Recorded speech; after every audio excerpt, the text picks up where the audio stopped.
Hello, everyone. I'm Tom Wistrcill. I'm JT Wistrcill. We'd like to welcome you to another edition of From the Couch. Here we are on the couch. How about that? We're talking NFL 70s edition, where a certain team with black and gold in it dominated and continues to be one of the greatest franchises in sports history. So, anyway, It's been a while. if you remember, what we're doing here with the decades is we're picking the top 5 defensive players, top 5 offensive players, counting them down by decade. We did the 60s, now we're into the 70s, and we'll continue on in the future. So we're going to move through fairly quickly with our 5 players at both offense and defense. And so enjoy. Did you enjoy your look at the 70s? I did, yes, definitely. A lot of great defenders and guys on offenses. We get a little more closer to modern football and a lot of stars back in the day. Yeah, no doubt about that. So, all right, without further ado, we're moving on to number 5 on the defensive side. JT, you're first. Who's your number 5 defender of the 70s? I got Jack Ham, one of the great linebackers of the Steelers, and made up probably, Jack was I've got to make sure I do that because there's going to be another one showing up. Jack Ham was an outside linebacker and at his time was one of the greatest outside linebackers to ever play the game. He was exceptional in coverage with 32 interceptions, third most amongst all linebackers all time. He was also a really just smart player, good tackler, and he rarely missed a tackle or made a play. But like I said, the best thing about him was the coverage. He was a defensive player of the year and a 4-time Super Bowl champion. So Jack Ham comes in as another great player. All right. I'm going to stay with the Steelers as well, and I've got Jack Ham as my number 5 as well. I really struggled between 5 and 4. I put Jack Ham at 5, and I'll tell you why. 8 Pro Bowls, 6-time All-Pro, as you said, Defensive Player of the Year. While Jack Lambert got the headlines because he was such a physical presence, Jack Ham was the thinker. Jack Ham was the playmaker on the outside, and there was a reason why he played in one short Pro Bowl of Jack Lambert. And played a little bit under the radar because of him, but was recognized as an elite linebacker and certainly in the Hall of Fame, as all these guys are, and was a great player. Number 59 for the Pittsburgh Steelers, Jack Ham at number 5. So, okay, number 4, where are you going? I have a member of the Purple People Eaters, Karl Eller of the Minnesota Vikings, defensive end. The big things with Eller is he was a really good passer. He played the run exceptionally well as also, but his main thing, pass rusher. 130 sacks over his career, averaged 15 per season. He won mostly with quickness off the edge, but like I said, was also really good in the run game and could hold his ground and throw defenders out of the way. He was a Defensive Player of the Year in 71, an NFL champ in 69, a 6-time Pro Bowler, and a 7-time All-Pro player as well. So an all-around great player, Hall of Famer, obviously, and a great member of one of the greatest defensive lines in NFL history. Yep. Love Karl Eller, love the Purple People Eaters. He did not make my list, but my number 4 for the Pittsburgh Steelers, Mel Blount did. And here's why, JT. He played 5 Pro Bowls, 2-time All-Pro. He also won a Defensive Player of the Year during the decade. So when you think about this defense, to spread out those defensive players of the year, pretty impressive. He led the league in interceptions one year at 57 total interceptions. Here's what makes him special. They had to change the rules in the NFL because of him. Really? He was the first bump and run corner. He was 6'2", he was really physical, and he would just bump and push and shove and basically throw those receivers down. They couldn't go. So they had to change the rules. So you can look it up. There's the Mel Blount rule. That's what they called it when they changed the bump and run rule for corners in the NFL. And so that's why another member of the Steel Curtain makes my list at number 4, Mel Blount, because he changed the NFL. How about that? Yeah, great player. Just finished just shy off my list. A couple of guys I thought were slightly your better. purple eyes a little bit. Of course, yeah, you're one to talk about bias. Okay, here we go. Number 3, JT. Where are you Speaking going? of the Steelers, though, yes, I have Jack Lambert at number 3. Yes. Just a great inside linebacker. The definition of it, you gotta love it. The missing teeth, the toughness, but also I think people get lost in just the intimidating presence of him and just the brute strength and might think he's a dumb player, but he was so smart as well. He studied really hard and it really showed. He was great at shooting the right gaps. You could tell he knew where running backs were going to go, and it really paid off. He was one of the leaders of this defense, obviously winning a Defensive Player of the Year, 4-time Super Bowl champ as ever. I shouldn't even mention that anymore. Every Steeler on this list is a 4-time Super Bowl champion, obviously. 9 Pro Bowls, 8 All-Pros, and for his career, 1,479 total tackles. So the middle and the leader of the Steel Curtain comes in for me at number 3. He's my number 3 as well. Number 58, Jack Lambert. You hit on a few on the stats, And again, what was great about Jack was, he was the leader of the defense. He called the plays. He was the person that everybody knew to look out for. Where was Lambert? Where was Lambert? They knew they had to double team certain guys, and find out where others were. But you had to know where Lambert was, because he was going to plug it up. So he was physical. He was emotional. And like you said, when you're missing teeth and you're the middle linebacker and you're the baddest man on the planet, he was that guy right there. So love Jack Lambert. Little known fact about him: 28 interceptions. Yes, that's pretty good. Yeah, his partner in crime, as mentioned earlier, kind of gets all the credit and love for pass coverage. Right, he was very good at it as well. 20 interceptions. Jack Ham had 32, so that's a lot of balls being picked and 23 sacks for Lambert as well. By those linebackers there. So all right, Jack Lambert, number 3. Okay. Number 2, JT, where are you going? Another member of the Purple People Eaters, and Alan Page, the 6'4", 245-pound defensive tackle for the Vikings, is the only defensive tackle to ever win league MVP. For his career, he had 173 sacks. Another very impressive feat. He played most of it with the Vikings, a little bit with the Bears down the end, but defensive tackles at the time were more so asked to just plug up the middle. That wasn't what he wanted to do. He saw a way to do something defensive tackles really hadn't done before and create a lot of chaos. Twist into other gaps, slanting really hard, using swim moves, and his quickness was great and helped him become a great pass rusher. And he was really exceptional at that facet. He was a 9-time Pro Bowler, a 2-time Defensive Player of the Year as well. And like I said, the only defensive tackle to ever win league MVP. So gotta love Alan Page, and he comes in at number 2 for me. He's my number 2 as well. You hit on the stats. It is amazing that he won the MVP. Yes. For the overall league. Yes. Like him and Lawrence Taylor, are they the only defenders to ever win? Got it. Well, Stephon Gilmore now. Oh, that's right. Actually, I forgot about Gilmore. So hit 1971. He was the most valuable player of the entire league. Alan Page. You mentioned all the great stats and sacks and Defensive Player of the Year, Pro Bowls, nonstop. He was the leader of the Purple People Eater defense. And a little known fact about him, JT, was on the Supreme Court of the state of Minnesota. I heard that. Yeah, and, very smart player, very smart guy, and so cool to have Alan Page on there and his stats as a league MVP. So all right, what's going on? Totally messed up. Stephon Gilmore was just Defensive Player of the Year. Yes, not league MVP. Yes, so I wanted to correct that. I think Alan Page and Lawrence Taylor are the only 2 defenders ever amazing feat to be named NFL MVP. So. All right, let's go number 1. I think we're going black and gold interior line. Yes, we are. But first, let's start out with the University of North Texas, my former school, the Mean Green, named, of course, because Joe Green, Mean Joe was his nickname, obviously, and the school literally adopted him. He has a statue there. He changed the program, basically. Just a great player there. The reason he has number 1 over Alan Page to me, Alan Page didn't win as many championships but Alan Page had that one season where he was unbelievable, and he was still really good the others, but I think Joe Green also maybe sometimes got overshadowed by the other players on that defense, and he didn't get the credit he deserved. The physical, intimidating factors, the toughness. He was also one of the first guys to kind of change alignments and lined up in between the guard and center, which would create a lot of chaos for the offensive lines because they were used to people just lining up in the same spot every time. So create a lot of chaos there. 2-time Defensive Player of the Year. He had 78 sacks for his career as well, so really strong, intimidating presence for the Pittsburgh Steelers. And I'll let you gush about your guy a little bit more because I know he's his number 1 as well. Number 1, easily, Mean Joe Green. You talked about all the stats. 2-time Defensive Player of the Year. Made the Pro Bowl every year during the 70s. Crazy. And was a leader amongst that defense. He had to always know where Mean Joe Green was. Just the way it worked with him. And I remember in an interview that good old mean guy Dick Butkus said the only player he was ever afraid of on the field was Mean Joe Green. Makes sense. So that's pretty impressive when Dick Butkus is throwing that around. So there's our defense. I'm proud to have 4 Steelers in the 5 spots. Yes. You only had 3. I had 2 Vikings. I don't think you read up much on Mel Blunt, but he's going to look up the Mel Blunt rule after this. So let's move to the offensive side of the ball. We're going to count them down 5 through 1.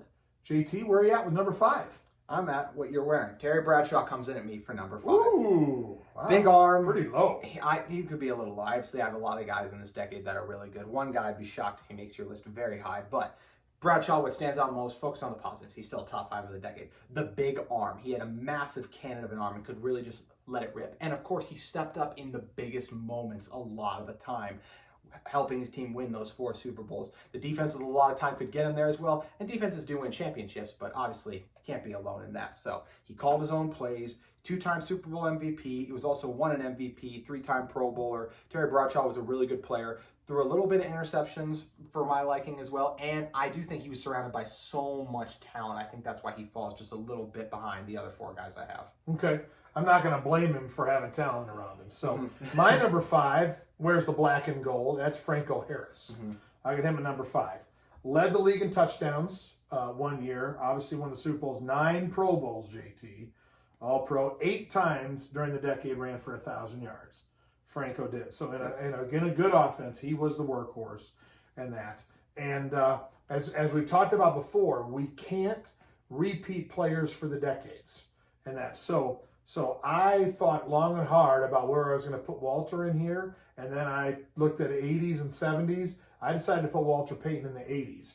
So you'll see that in my running backs, Franco is here in the top 5 players of the 70s for me. So Franco's number 5. Yeah, Franco didn't make my list, but there were some. I did decide to put the ladder he just mentioned in here, so loaded running back room as we'll get to in a little bit. Okay, number 4, where are you at? Roger Staubach, quarterback of the Dallas Cowboys. When he retired, he had the highest passer rating of all time at 83.4. But he was a very accurate quarterback, but that wasn't even the biggest thing he might have been known for. A very tough and a really good scrambler. He didn't run out of bounds. He ran guys over, and it was very impressive for a quarterback. Quarterbacks were tough at the time, but still thought it was obviously the least tough position, but he was definitely not that. His nickname was the captain of the comeback. He had 15 fourth quarter comeback victories, one of the greatest of all time as well. He was a 2-time Super Bowl champion, 1-time Super Bowl MVP, and he's credited for inventing the Hail Mary with his one great pass to beat my Minnesota Vikings, unfortunately. But Staubach's accuracy puts him a little bit above Bradshaw for me.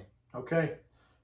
All right, my number 4 is Earl Campbell. Oh, yes. Earl Campbell. I'm staying with running backs here. He was the MVP of the league in 1979, JT. 5 Pro Bowls, 3 All-Pros, 3-time rushing leader, 2-time touchdown leader of the league. The most physical running back I've ever watched carry the ball. People would run up and bounce off him. He was so big and so strong and so fast for his size. I love the highlights of him when we were grabbing a hold of his jerseys, had the tearaway jerseys, where he's just left with his shoulder pads on, running into the end zone. He was a man among boys in the 70s, Earl Campbell, for the Houston Oilers back in the day. So he comes in at number 4 for me, Earl Campbell. Earl Campbell, a very tough cut for me, but I did take into account he only played 3 years in this decade, and I think that's why he finished just short for me. But speaking of running backs, I go with a little bit number 3. Who you got? A little controversial. I do go with O.J. Simpson. We're just focusing on the field production. We debated about having been on at all, but we decided what he did on the field was special enough, and he deserves a spot for that. So let's talk about him. What he did. He was he had nothing around him. First of all, and on Thanksgiving he ran for 273 yards. His quarterback was 4 for 21 that day.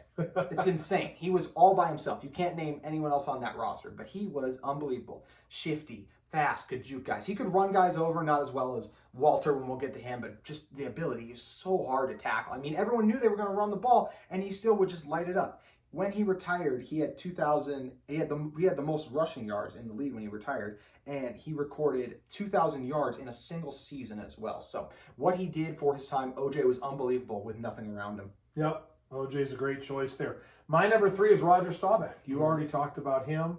2 Super Bowls, 6 Pro Bowls, 4-time passing rating leader. Incredibly accurate. Yep. And if not for a drop pass in the end zone, might have won another Super Bowl and beat the Steelers. But that didn't happen. And so, I'm not a Cowboys fan, but I always appreciated how good Roger Staubach was. He was tough, and you get that. You come from the Naval Academy like he did, and you're going to get some toughness coming out of there. And so proud to have Roger Staubach on the list. And obviously a great quarterback for the Cowboys in the 70s. So, all right, number 2, JT. Where you at with number 2? My offensive lineman comes in. Wow. We get a guard, John Hanna. John Hanna, thank you. Yep. Guard for the New England Patriots. So why have him on here? His team did almost nothing. But as we know, the NFL is not. It's a team game. And especially an offensive lineman by himself, a guard, has very trouble bringing everything around him. But he got very close a couple times. While he was playing, they ran for a rushing yard record in a season, 3,000 yards. And a big part of that was because of John's ability. He was just a complete offensive lineman. A lot of people call him the best guard to ever play. He was so good at pulling in space, really athletic. He was one of the first guys to really finish plays a lot. He would bounce off one guy and go hunt for another. He drove guys into the dirt. He was so good in pass protection and slid so well to cover up for other guys if they messed up as well. And it's hard, like I said, it's hard to quantify an offensive lineman's greatness when you compare the stats of all the other guys. But what he did was so special. And like I said, I believe him to be the best guard to ever play the game. He's just all-around game so complete when it comes to being a guard. He lands at number 2 for me. Okay. John Hannah, obviously a great player. If I was going to go offensive line, I would have picked Larry Little. Yeah. Of the Dolphins as my offensive lineman as a guard there. So, but nonetheless, great player, and Mr. Offensive Line over here is always going to give a shout out to his guys. So my number 2 was O.J. Simpson. You talked about MVP in 73, 5 All-Pros, 5 Pro Bowls, 4-time rushing leader, 2-time touchdown leader, first running back to ever rush for 2,000 yards in a season in the NFL, and was just an all-around great player. And you're right, he had nothing around him. And everybody knew he was getting the ball, and he still ran for 2,000 yards. So they didn't win all their games by no means, but obviously with OJ, they had an incredible talent, and he was fun to watch back then, obviously. So had a great career at USC, carried that into the Bills, and nonetheless had an awesome NFL career. Yes, awesome NFL career. Good for OJ. All right, number 1. I did put Walter Payton in. Okay, you got Walter here. I decided to do him in this decade. It's hard, like you said. He could be on both, but I ended up going with him here. So what's obviously great about Walter, he was so physical. His will and his power, that combination. You say willpower, well, he literally had the will to succeed and the power to run through and over guys. So good at that. But he was also pretty elusive when he wanted to be. He could spin, cut, just a complete running back. There were plays where even back then, where it was much rare, he would throw the ball sometimes even. They just used him in a multitude of ways. So a great player. Jim Brown absolutely loved and respected him. When he retired, he was the NFL's all-time leading rusher. I know that's a little more of the 70s, but still, he was a Super Bowl champion. And his stats are just off the charts great. He had 275 yards in a game, despite having the flu, which is insane as well. So Walter Payton, Mr. Running Back, and obviously the award is named after him, Walter Payton Man of the Year. So great guy, and possibly even a greater player. Except number 1. Sweetness. He was a great player. Why do you have that nickname? I was kind of curious about that. I don't remember how he got the nickname, other than he just he ran so sweet. He looked so sweet out there. So, but obviously a great player, and easy pick there to put Walter Payton. I'm going to save him for the 80s because I remember it more in the 80s, and I'll be able to talk about him better then. So my number 1, kind of disappointed you had him at number 5, but it's number 12 for the Steelers, Terry Bradshaw. So, there's who can show up in the big games is the one that gets evaluated the most, right? And if you can make the plays in Super Bowls, that's how you're going to be remembered. So when you're the quarterback for a 4-time Super Bowl winner, you're going to get all the accolades. If you lose 4 Super Bowls, then people are still going to remember you, but not the way that the people would remember Terry Bradshaw. He did win an MVP in 78. He made it to multiple Pro Bowls. He called his own plays. The bottom line is the quarterback touches the ball every offensive play, and if the quarterback has to make plays to win, nobody did it better than Terry Bradshaw. Am I biased? Absolutely I'm biased because I'm a Steeler fan. And he's my favorite player ever. But you still have to win. In 4 rings in 6 years, you get number 1 in my book. So Terry Bradshaw's number 1. Yeah. So there you go. Great player, like I said earlier, just a little bit. Just the interceptions for me. They ran the ball extremely well. Also, a lot of talent around him.